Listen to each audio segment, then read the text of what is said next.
Hello दोस्तों, आपके अपने यूट्यूब चैनल यूपीएससी नेट में स्वागत है। और आज हम बहुत इंपॉर्टेंट बात करने वाले हैं इन न्यूज प्रोग्राम के माध्यम से। कौन सी है? डिजी यात्रा।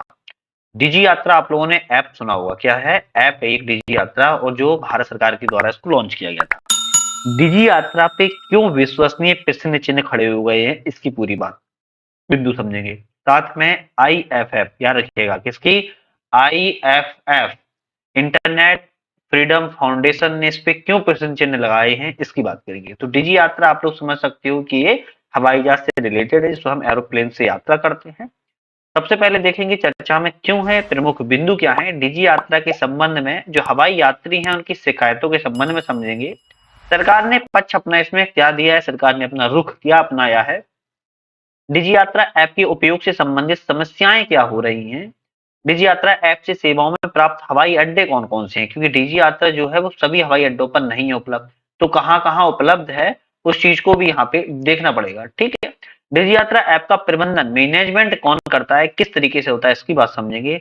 जो डिजी यात्रा ऐप है इसके लाभ क्या है। अब लाभ है, कहीं ना कहीं इसके लाभ हैं अगर, तो कहीं ना कहीं इसकी हानि भी होगी। तो दोनों चीजों को समझेंगे। अंतिम में आपके लिए एक होगा, आपको पता होगा, प्री के लिए क्वेश्चन, एक होगा मेंस के लिए क्वेश्चन। इन दोनों क्वेश्चनों का आंसर आपको मुझे कमेंट सेशन में देना होता है, कमेंट करना होता है। तो एक मेंस का जो होता है वो आपको लिख के देना होता है, और प्रीलिम्स का आपको ओनली बताना होता है। तो ये पूरी जो बातें हैं ढाका हेरिटेज यात्रा के बारे में चर्चा में है, हम इन न्यूज प्रोग्राम के माध्यम से पूरी बात करने वाले हैं, जो कि आपके एग्जाम के लिहाज से बहुत इंपॉर्टेंट है। सर्वप्रथम आप लोगों के लिए खबर है कि नट लर्निंग ऐप नाम से, याद रखिए किस नाम से? नट लर्निंग ऐप नाम से हमारा एंड्रॉइड ऐप आ चुका है। कौन सा है? एंड्रॉइड ऐप आ चुका है। इसको आप डाउनलोड कर सकते हैं प्ले स्टोर पर सर्च करके, या फिर डिस्क्रिप्शन में लिंक है, लिंक पे जाके भी आप वहां पे क्लिक करके इसको डाउनलोड कर सकते हैं। इस ऐप पर आपको मिलेगा क्या? तो यहाँ पे daily current affairs, weekly current affairs, monthly current affairs, topic wise current affairs. सबसे बड़ी बात यहाँ पे आपको हर चीज फ्री मिलने वाली है, और टेस्ट सीरीज तक आपको यहाँ पे फ्री मिलेगी। चाहे वो यूपीएससी की टेस्ट सीरीज हो, चाहे वो पीसीएस की टेस्ट सीरीज हो, चाहे वो पीएससी की हो, चाहे वो अदर एग्जाम्स की हो, नर्सिंग वगैरह, सबकी मिलेगी। और जो भी यहाँ पे यूट्यूब पे वीडियो डलेगी, सबकी वीडियो की पीडीएफ जो होगी वो आपको थ्री रो पे जाएंगे, फ्री मटेरियल पे जाएंगे, डाउनलोड आराम से कर सकते हैं। ठीक है। तो इस पे बहुत सारी फैकल्टी हमारी धीरे धीरे जुड़ती चली जा रही है। इस ऐप को आप जरूर डाउनलोड कर लीजिए।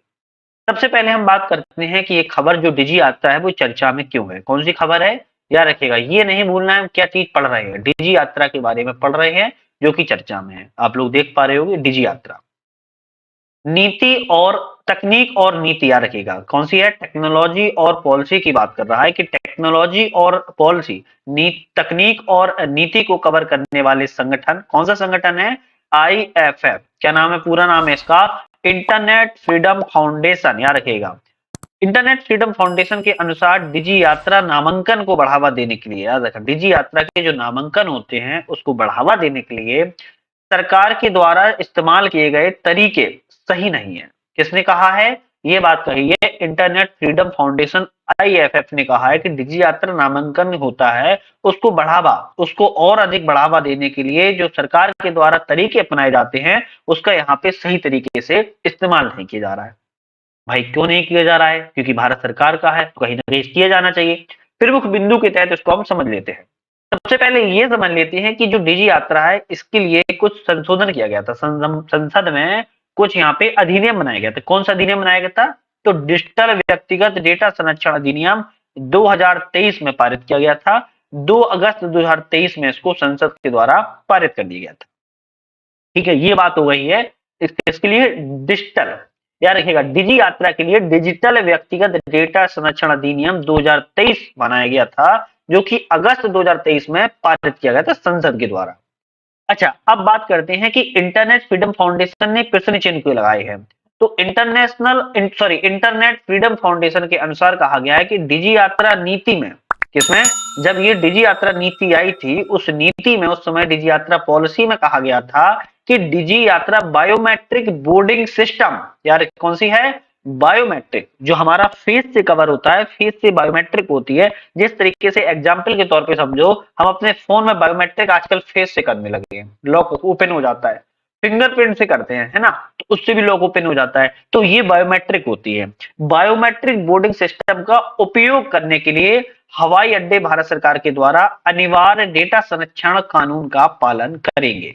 क्या बात कही गई थी जब डिजी यात्रा कानून लॉ बना था कि अनिवार्य डेटा संरक्षण कानून का पालन करेंगे, जिस हवाई अड्डे पर डिजी यात्रा पर बायोमेट्रिक बोर्डिंग सिस्टम का उपयोग होगा। लेकिन अभी तक इस नियम को तैयार ही नहीं किया गया है। क्या है? इस नियम को अभी तक तैयार नहीं किया गया है। कौन सा? डिजिटल व्यक्तिगत डेटा संरक्षण अधिनियम 2023 में जो बातें कही गई थी अभी तक वो तैयार नहीं की गई है। अभी किसने कहा है? इंटरनेट फ्रीडम फाउंडेशन के द्वारा कहा गया है। और क्या बिंदु है? सरकार अपनी किसी भी एजेंसी को इसके सभी प्रावधानों से छूट देने की शक्ति भी दे सकती है। सरकार ने कहा है कि सरकार किसी भी एजेंसी को सभी प्रावधानों से छूट देने की शक्ति भी प्राप्त हो सकती है। ये छूट, यह रखी गई छूट जो है वो डिजी यात्रा नीति में भी दी जा सकती है। इसमें डिजी यात्रा, याद रखिए कौन सी यात्रा है? डिजी यात्रा की हम पूरी बात कर रहे हैं। डिजी यात्रा की नीति में भी इस छूट को दी जा सकती है। तो यहाँ पे सरकार ने यह बात कही थी प्रमुख बिंदु के तहत। ठीक है, अब बात करते हैं कि शिकायतें क्या है निजी यात्रा के संबंध में। जो हवाई यात्रियों की शिकायतें हैं वो शिकायतें क्या हैं? तो हवाई अड्डे के प्रवेश द्वार पर सुरक्षा और निजी कर्मचारी अब यात्रियों के चेहरे और अन्य व्यक्तिगत विवरण ले रहे हैं। इनकी सहमति के बिना उन्हें निजी यात्रा में नामांकित भी कर रहे हैं। सबसे बड़ी मोस्ट इंपोर्टेंट है 3 स्टार लगा रहा हूं। क्यों लगा रहा हूं? क्योंकि जो हवाई अड्डे के प्रवेश द्वार होते हैं उन पर सिक्योरिटी, याद रखिएगा, सिक्योरिटी और जो प्राइवेट कर्मचारी हैं वो अब यात्रियों के चेहरे, याद रखिए किसके चेहरे, फेस की बात कर रहा है, यात्रियों के फेस को और अन्य व्यक्तिगत जो विवरण हैं उसको ले रहे हैं। ले रहे हैं वो तो चलो ठीक है, लेकिन उनकी सहमति के बिना ले रहे हैं। सबसे बड़ी बात, उनकी सहमति के बिना ले रहे हैं और नामांकित कर रहे हैं। किसमें? डिजी यात्रा में नामांकित कर रहे हैं। तो ये सबसे बड़ी यहाँ पे शिकायत उभरी है। कोई जवाब नहीं, कोई जवाबदेही नहीं है। बात की जा रही है, कोई जवाब नहीं है, कोई रिस्पॉन्स नहीं है और कोई रिस्पॉन्सिबिलिटी भी नहीं है यहाँ पे। ठीक है, ये शिकायत है मुख्य तौर पर। और क्या शिकायत है? डिजी यात्रा को शून्य पारदर्शिता के साथ जबरदस्ती और भ्रामक तरीके से नियोजित किया जा रहा है। ये सब बातें किसने कही हैं? इंटरनेट फ्रीडम फाउंडेशन के द्वारा बातें की गई हैं कि डिजी यात्रा को शून्य पारदर्शिता, मतलब कि ट्रांसपेरेंसी नाम की चीज ही नहीं है और वहां पे कोई भी जबरदस्ती और भ्रामक तरीके से नियोजित इसको किया जा रहा है। साथ में किसी भी निरीक्षण से रहित और डिजाइन में त्रुटिपूर्ण डिजी यात्रा एक अनुचित और गोपनीयता का उल्लंघन करने वाली सेवा है। मतलब की बात कर रहा है कि डिजी यात्रा पे जो जानकारी जा रही है वो गोपनीयता की उल्लंघन कर रही है और अनुचित तरीके से इसको सर्विसेज दे रही है। तो कहीं ना कहीं इस पे उठ रही है शिकायतें। नेक्स्ट है सरकार का इसमें पक्ष क्या है? सरकार ने भी कुछ पक्ष कहा होगा, क्योंकि हमारे पॉइंट ऑफ व्यू नहीं है, ये सब रिपोर्टें कही है, हम आपके लिए वही पेश कर रहे हैं ना। आप नेट पे भी मार सकते हैं सर्च, इसमें कोई दिक्कत नहीं है। सरकार का, गवर्नमेंट का पक्ष इसमें क्या है? अब गवर्नमेंट के पक्ष की बात समझते हैं। तो सरकार के अनुसार किसी भी यात्री के डेटा को कोई केंद्रीय भंडारण नहीं किया गया। कहा, क्या कहा है? सरकार ने कहा है किसी भी यात्री के डेटा का कोई केंद्रीय भंडारण नहीं गया है। मतलब कहा है कोई भंडारण यहाँ पे नहीं गया है, जिसे एनक्रिप्टेड किया गया है और उसके मोबाइल पर एक सुरक्षित वॉलेट में संग्रहित किया गया हो। नेक्स्ट, सरकार ने बोला है कि जिस हवाई अड्डे से यात्री को प्रस्थान करना होता है, यात्रा के दिन डेटा उस हवाई अड्डे के साथ साझा किया जाता है, लेकिन 24 घंटे के भीतर मिटा भी दिया जाता है। ये सरकार कह रही है। सरकार कह रही है किसी भी यात्री के डेटा का जो भंडारण है वो केंद्रीय भंडारण नहीं किया गया है। समझ रहे हो? कोई केंद्रीय भंडारण नहीं किया गया है, कहीं नहीं रखा गया है। हाँ, इनक्रिप्टेड कोड में किया गया उसको कन्वर्ट। साथ में उसके मोबाइल, जो मोबाइल फोन होता है यात्री का, उसके मोबाइल फोन पर एक वॉलेट है, उसमें उसको सुरक्षित तरीके से डेटा को रखने की बात बताई जा रही है। नेक्स्ट कहा गया है जब जिस हवाई अड्डे पर यात्री को सफर करने के लिए जाना होता है, प्रस्थान करना होता है, उसी दिन हवाई अड्डे के साथ साझा किया जाता है, मतलब एयरपोर्ट पे साझा किया जाता है और 24 घंटे के भीतर, याद रखिएगा, केवल 24 आवर्स के भीतर ही वहां पे डेटा को मिटा भी दिया जाता है। सरकार ने ऐसा कहा है। अब हालांकि जब सरकार ने अपने पक्ष रख दिए तो डिजी यात्रा ऐप के उपयोग से संबंधित समस्याएं क्या पैदा हो रही हैं फिर? जब सरकार ने पक्ष रख दिए, संबंधित शिकायतें भी मिल गई हैं, अब समस्या फिर कहां आ रही है? समस्या है कि भारत में कई यात्री डिजी यात्रा ऐप का उपयोग करते हैं, जैसे कि, लेकिन ज्यादातर लोग दो कारणों से उपयोग नहीं कर रहे हैं। कौन कौन से दो कारण हैं? कुछ यात्रियों को इसकी जानकारी नहीं है, कुछ यात्रियों को एक निजी संस्था द्वारा विकसित और प्रबंधित ऐप के साथ बायोमेट्रिक और यात्रा योजनाओं का साझा करने के लिए गोपनीयता संबंधी चिंताएं मौजूद हैं।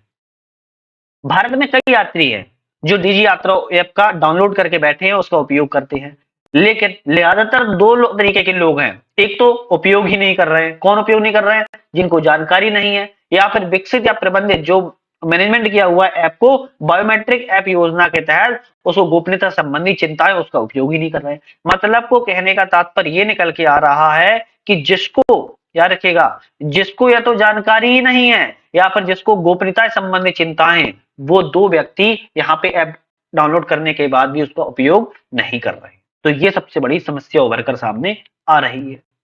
अब बात करते हैं किस चीज की? अब बात हम करते हैं डिजी यात्रा जो ऐप है उसके सेवा प्राप्त हवाई अड्डे की प्राप्त करते हैं। कितने हवाई अड्डों को सेवा प्राप्त है या फिर किस तरीके से प्राप्त हुई है? तो आपको पता होगा कि नागरिक उड्डयन मंत्रालय के द्वारा वर्ष 2018 में पूरी तरह से स्वैच्छिक कार्यक्रम के रूप में डिजी यात्रा नीति को अनावरण मतलब कि लागू किया गया था। शुभारंभ किया गया था। कब किया गया था? वर्ष 2018 में किया गया था। तो पूरी तरह से यह स्वैच्छिक है, यह सबसे बड़ी बात है, एग्जाम में आ सकता है। स्वैच्छिक है कि अनिवार्य है? तो स्वैच्छिक कार्यक्रम के तहत एक पॉलिसी लाई गई थी। नागरिक उड्डयन मंत्री कौन है? ज्योतिराव सिंधिया ने 1 दिसंबर 2022 को डिजी यात्रा ऐप को भी लॉन्च कर दिया था। 2018 को यह नीति लाई गई और ज्योतिराव सिंधिया जो नागरिक उड्डयन मंत्री है 1 दिसंबर 2022 को उन्होंने डिजी यात्रा ऐप को लॉन्च कर दिया। अब बात आगे बढ़ती है कि दिसंबर 2022 से दिल्ली के इंदिरा गांधी अंतर्राष्ट्रीय हवाई अड्डे सहित, मतलब कि जो दिल्ली का इंटरनेशनल हवाई अड्डा है इंदिरा गांधी, यार कौन सा है? इंदिरा गांधी हवाई अड्डा है। उस इंदिरा गांधी हवाई अड्डे के अलावा 3 और हवाई अड्डों पर ये जो सेवा है शुरू की गई थी। कौन सी? डिजी ऐप सेवा। याद रखिएगा, कौन सी? डिजी ऐप सेवा की शुरुआत यहाँ पे की गई थी। वर्तमान में कितने हवाई अड्डे इसमें सम्मिलित किए गए हैं? तो 13 हवाई अड्डों पर यह सेवा उपलब्ध है। कौन सी? डिजी यात्रा सेवा। डिजी हवाई सेवा या डिजी यात्रा सेवा 13 वर्तमान में हवाई अड्डों पर उपलब्ध है। नेक्स्ट हमारी बात करते हैं कि डिजी यात्रा का प्रबंधन जो मैनेजमेंट है वो किसके हाथों में रहता है, किस तरीके से होता है। उससे पहले अगर आप लोग चैनल पे नए हो, चैनल को सब्सक्राइब नहीं किया, सब्सक्राइब कर लीजिए, वीडियो पसंद आए लाइक कीजिए, बेल आइकन प्रेस कर लीजिए जिससे कि आने वाले वीडियोस का नोटिफिकेशन मिलता है। साथ में हमारा नट लर्निंग ऐप नाम से आप लोग पता होगा कि ऐप है, उस ऐप को भी डाउनलोड कर लीजिए। आप देख सकते हो नाम है नट लर्निंग ऐप। अभी जाइए, या तो आप डिस्क्रिप्शन के लिंक पे जाके क्लिक करके डाउनलोड कर सकते हैं या फिर डायरेक्टली आप प्ले स्टोर पर भी देख सकते हैं। ठीक है, चलो अब बात करते हैं इसका प्रबंधन। प्रबंधन की बात करें तो डिजी यात्रा ऐप का जो स्वामित्व है वो सरकार के पास नहीं है। अभी तक आप क्या सोच रहे थे? सरकार के पास है, लेकिन सरकार के पास नहीं है। ऐप का जो प्रबंधन है वो डिजी यात्रा फाउंडेशन के द्वारा किया जाता है। अब आज थोड़ा सा यहाँ पे पूरी कहानी को ही मोड़ दिया गया है। सरकार के पास स्वामित्व नहीं है, डिजी यात्रा फाउंडेशन के द्वारा इसको मैनेजमेंट, इसका प्रबंधन किया जाता है। अब डिजी यात्रा फाउंडेशन की स्थापना कब की गई थी? तो 20 फरवरी 2019 को की गई थी, ऐप लॉन्च होने के पहले ही। तो 20 फरवरी 2019 को डिजी यात्रा फाउंडेशन की शुरुआत की गई थी। यह कंपनी अधिनियम 2013 की धारा 8 के तहत एक गैर लाभकारी संस्था है। कैसी है? या रेखा, गैर लाभकारी, मतलब लाभकारी नहीं है बल्कि गैर लाभकारी कंपनी है। किस अधिनियम के तहत? कंपनी अधिनियम 2013 की धारा 8 के तहत। तो डिजी यात्रा फाउंडेशन के द्वारा इसको रेगुलेट किया जाता है, मॉनिटर किया जाता है, या कह सकते हैं मैनेजमेंट किया जाता है। सरकार के पास ऐसा कोई स्वामित्व नहीं है। ठीक है, नेक्स्ट है डिजी यात्रा, जो यात्रा फाउंडेशन है उसमें संघ के शेयर धारक कौन है? ये भी इंपोर्टेंट बात निकल कर आती है कि डिजी यात्रा ऐप की जो शेयर धारक है वो कौन है। तो एक एक करके 6 लोग हैं, उनके नाम देख लेते हैं। भारतीय विमानपत्तन प्राधिकरण, कोची अंतरराष्ट्रीय हवाई अड्डा, बेंगलोर अंतरराष्ट्रीय हवाई अड्डा, दिल्ली अंतरराष्ट्रीय हवाई अड्डा लिमिटेड, हैदराबाद अंतरराष्ट्रीय हवाई अड्डा लिमिटेड और मुंबई अंतरराष्ट्रीय हवाई अड्डा लिमिटेड। ये जो डिजी यात्रा फाउंडेशन में संघ के शेयर धारक हैं, ये 6 यहाँ के हवाई अड्डे के प्राधिकरण या फिर जो हवाई अड्डे के लिमिटेड है वो यहाँ पे 6 फाउंडेशन में शेयर धारक है। तो सरकार का इसमें कोई भी यहाँ पे रोल नजर नहीं आता है। ठीक है, नेक्स्ट है सरकार के द्वारा कार्यान्वयन के लिए कोई धन नहीं देती है। मतलब कि जो भी यहाँ पे कार्य प्रणाली है, सॉरी, जो भी यहाँ पे कार्य होते हैं उस कार्य में जो खर्च होता है उस खर्च के लिए सरकार कोई भी धन नहीं देती है।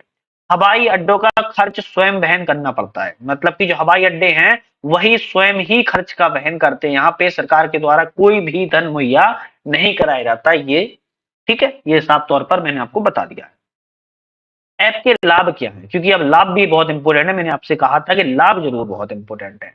तो लाभ है कि हवाई अड्डों पर संपर्क रहित यात्री पहचान की सुविधा। मतलब कि संपर्क में आए बिना यात्री की सुविधा पहचान की हो सकती है। हवाई यात्रियों जो परेशान मुक्त होते हैं, हो सकते हैं, सहज हो सकते हैं, और जोखिम मुक्त यात्रा की सुविधा भी देना है। बोर्डिंग प्रक्रिया याद रखिएगा, जो 3-3 4-4 घंटे पहले लाइन में लग के बोर्डिंग प्रक्रिया होती थी, उस बोर्डिंग प्रक्रिया में काफी तेजी और ज्यादा सहज बनाने का लक्ष्य रखा गया है। इसका आपका चेहरा जो है वो अपनी की पहचान दे देगा, जो कि डॉक्यूमेंट और ID proof, vaccine proof, boarding pass के रूप में भी काम करता है। तो आपका जो चेहरा है वो बहुत इंपॉर्टेंट है। आप, सीधी सी बात है, जब आप व्यक्ति हैं, जब आप जा रहे हैं तो आपका चेहरा ही बहुत इंपॉर्टेंट है। तो आपका चेहरे की जो पहचान है वही डॉक्यूमेंट बन जाएगा, वही आईडी प्रूफ बन जाएगा, वही वैक्सीन प्रूफ बन जाएगा, वही बोर्डिंग पास के रूप में भी काम करेगा। तो सोचिएगा इसके प्रॉफिट कितने हैं, इसकी जो प्रॉफिट है वो कितने हैं। सबसे बड़ी बात, गवर्नमेंट में इसके पास कोई केंद्रीय भंडारण नहीं करती है, तो इसमें कोई टेंशन की बात नहीं है। जिस एयरपोर्ट पे आपको जाना है, मान लो अगर आपको कल की डेट में दिल्ली हवाई अड्डे पे जाना है, कहां पे, दिल्ली हवाई अड्डे पे कल की डेट में आपको जाना है शाम को 4 बजे। तो आज आपको शाम को 4 बजे 24 घंटे पहले यात्रा के लिए आपकी डिटेल भेज दी जाएगी दिल्ली अंतर्राष्ट्रीय हवाई अड्डे पर। जैसे ही आप जाएंगे आपके चेहरे की पूरी डेटा वहां पे मिलाप हो जाएगा और 24 घंटे के बाद फिर हटा दिया जाएगा। तो मतलब कि 48 घंटे डेटा रहता है, जाना और आना सारा खत्म। इस तरीके से ये कार्य करता है। नेक्स्ट लाभ है, निजी यात्रा हवाई अड्डे पर सुरक्षा से सुनिश्चित भी करेगा। सुरक्षा बढ़ जाएगी। क्यों बढ़ जाएगी सिक्योरिटी? क्योंकि जब आप जाएंगे तो चेहरे, जब आपका चेहरा होगा कहीं ना कहीं तो वही कार्य करेगा ना। तो इसलिए यहाँ पे सुरक्षा भी सुनिश्चित होगी, क्योंकि यात्री के डेटा को एयरलाइंस डिपार्चर कंट्रोल सिस्टम के साथ वेरीफाई करता है। याद रखिएगा, तो यहाँ पे डायरेक्टली ऐसा हो जाएगा, सिस्टमेटिक, पूरा डिजिटलाइजेशन हो जाएगा, पूरा डिजिटल बन जाएगा। तो नाम ही डिजी ऐप है, डिजी यात्रा है, तो कहीं ना कहीं उसको डिजिटलाइज करना है। तो आप जैसे ही प्रस्थान करेंगे आपके डेटा से स्कैनिंग, आप जैसे ही हवाई हवाई जहाज में जाएंगे तो वहां पे आपकी पूरी स्कैनिंग, तो ऑटोमेटिकली पूरा स्कैनिंग पे बायोमेट्रिक पे कार्य कर रहा है। कौन सी? बायोमेट्रिक पे कार्य कर रहा है, याद रखिएगा, पूरा बायोमेट्रिक पे कार्य कर रहा है। ठीक है, बहुत इंपॉर्टेंट है। केवल नामित यात्री ही टर्मिनल में प्रवेश कर सकते हैं और पूरी प्रक्रिया सुरक्षित और ऑटोमेटिक है। सबसे बड़ी बात, जैसे मान लो अगर कोई यात्री जाना चाहे नहीं जा सकता है, कोई व्यक्ति जाना चाहे नहीं जा सकता है, क्योंकि अगर उसको किसी टर्मिनल में एंट्री करनी है तो उसका यहाँ पे बायोमेट्रिक होगा। अब बायोमेट्रिक में अगर वो नेगेटिव आता है तो सीधी बात, एंट्री प्रवेश नहीं मिलेगी, उसको एंट्री नहीं मिलेगी। अगर वो प्रवेश पा लिया तो हाल इंटर। अब जब इंटर हो गया तो सारी सुविधाएं उसके लिए आसान हो गई, सुरक्षित हो गई और ऑटोमेटिक सारा काम हो गया। तो डिजी यात्रा उपयोग एक स्वैच्छिक संगठन, मतलब स्वैच्छिक रूप से इसको कर सकता है। कैसा है? एक स्वैच्छिक रूप से कर सकता है। ये इंपॉर्टेंट बात है, कोई भी इसमें अनिवार्यता नहीं है, स्वैच्छिक है। आप इसका उपयोग स्वैच्छिक रूप से कर सकते हैं, यानी कि आप अपनी मर्जी से ऐप उपयोग कर सकते हैं और इसके लिए आप स्वतंत्र हैं। ठीक है, पूरी बात आपको ना बिल्कुल क्लियर कर रहा है देसी भाषा में, क्योंकि आपको समझ में आ जाए। ठीक है, तो इस तरीके से पूरी यहाँ पे मैंने बात बताई आपको। अब आपके लिए अंतिम में क्वेश्चन भी है ना, क्वेश्चन करो। यहाँ पे ये जो क्वेश्चन देख रहे हो प्रीलिम्स का क्वेश्चन है, इसके बाद हम यहाँ पे एक मेंस का क्वेश्चन भी आपको बताएंगे। पहला क्वेश्चन है, कौन सा डिजी यात्रा फाउंडेशन संघ शेयरधारकों में शामिल है? बात कर रहा है कि ये जो इतने 5 जो हमने आपको बताए हवाई अड्डे, इनमें से वो कौन कौन से हैं जो डिजी यात्रा फाउंडेशन संघ में शेयरधारक के रूप में शामिल है। किसमें? शेयरधारक गलत लिखा है मेरा, शेयरधारक के रूप में शामिल है। भारतीय विमानपत्तन प्राधिकरण, कोचीन अंतरराष्ट्रीय हवाई अड्डा, बेंगलोर अंतरराष्ट्रीय हवाई अड्डा, सरदार वल्लभ भाई अंतरराष्ट्रीय हवाई अड्डा और चेन्नई अंतरराष्ट्रीय। तो इनमें से कौन सा सही है? केवल एक, केवल दो, और 1 2 3, 2 3 4 या 1 3 5? आप मुझे कमेंट में इसका आंसर जरूर बताइएगा। नेक्स्ट यहाँ पे हमारा एक मुख्य परीक्षा का प्रश्न ले लेते हैं। मुख्य परीक्षा का प्रश्न क्या है? मुख्य परीक्षा प्रश्न है कि डिजी यात्रा प्रबंधन किस प्रकार किया जाता है? डिजी यात्रा को लेकर यात्रियों को किन समस्याओं का सामना करना पड़ रहा है, इसकी विवेचना कीजिए। तो ये जो क्वेश्चन है ना, इंपॉर्टेंट क्वेश्चन है, और इसका आंसर आप पूरी, अगर आपने वीडियो करंट अफेयर से देखी है तो आप शॉर्ट नोट्स याद रखिए। कौन सा नोट्स याद रखिएगा? शॉर्ट नोट्स बनाकर आप इसको आंसर को फिल करके भी आप इसका आंसर दे सकते हैं। तो इसका आंसर आप मुझे कमेंट में कर दीजिएगा, आपका चेक होके आपको वहां पे मिल जाएगा। सबसे बड़ी बात, आप इसकी पीडीएफ को नेट लर्निंग ऐप नाम से एंड्रॉइड ऐप है, डिस्क्रिप्शन में लिंक है, डाउनलोड कर लीजिए और इसकी पीडीएफ भी डाउनलोड करके डाउनलोड हो जाएगी फोन में और आप उसको भी आराम से अपना मेंस का आंसर ले सकते हो और करंट अफेयर पूरी पढ़ सकते हो। सबसे बड़ी बात, डेली जो हमारी करंट अफेयर आती है उसकी पीडीएफ भी अपलोड होती है इस ऐप के माध्यम से, वो भी डाउनलोड कर सकते हैं। तो ये सब बातों को आपको अच्छी होगी, पसंद आई होगी, लाइक किया होगा, सब्सक्राइब किया होगा, शेयर किया फ्रेंड्स को और डाउनलोड कर लिएगा आपको। इसी तरीके की वीडियो देखने के लिए मुलाकात करेंगे फिर से आपसे एक नई वीडियो में। आज के लिए इतना ही था। Thank you.